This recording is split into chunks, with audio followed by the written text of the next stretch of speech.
બહુ દિલગીરની વાત છે। આજે જે બનાવ બન્યો છે અમારા વેપારી સાથે, ખરેખર એને જશોદાનગર વેપારી એસોસિએશન વખોડી કાઢી રહ્યું છે અને અમારી એવી અપીલ છે કે જ્યાં સુધી અમારી આ બેન દીકરીને ન્યાય ના મળે ત્યાં સુધી અમારું જે આંદોલન છે આજથી ચાલુ કર્યું છે એ આંદોલન અમે પૂરું કરીશું અને જ્યાં સુધી અવિરત જ્યાં સુધી ન્યાય નહીં મળે ત્યાં સુધી અમે આને ચાલુ રાખીશું।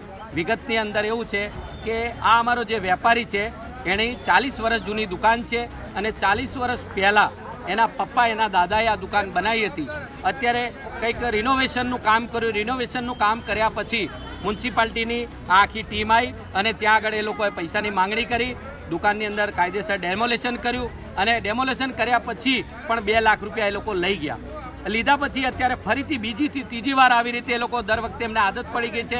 મ્યુનિસિપાલિટીના અધિકારીઓ એ લોકો બસ ફક્ત ને ફક્ત માંગણી કરે છે પૈસાની અને એ પૈસાની માંગણી કરવા પછી ફક્ત ને ફક્ત મારા વેપારીએ અરજ કરી કે અમને 2 કલાકનો સમય આપો અને અમે લોકો અમારું સામાન કાઢી લઈએ। એ લોકોએ જરા પણ સમય ના આપ્યો, એ લોકો જોડે ગુંડાગીરી કરી, મારામારી કરી અને એ બેનને એ દીકરીને એટલી હદે જવું પડ્યું કે પોતાનો કોઈ ના હોય એ રીતે દિવાસળી ચાપીને પોતાની જાતને ગુમાવવા માટેનો પ્રયાસ કરો। ખરેખર એકવાર ફરીથી હું વેપારી એસોસિએશન તરફથી, જશોદાનગરના બધા નાગરિકો તરફથી આ અધિકારીઓને ખરેખર કડીથી કડી સજા મળે અને એ લોકો જે બી લાંચ રૂશ્વતખોરી થઈ ગઈ છે એ લોકોને, પોલીસને મારી અરજ છે, નેતાઓને મારી અરજ છે કે એ લોકો મોટામાં મોટી કાર્યવાહી કરી, સખ્તથી સખ્ત કાર્યવાહી કરી અને ન્યાય આપો એવી વિનંતી। જય હિન્દ।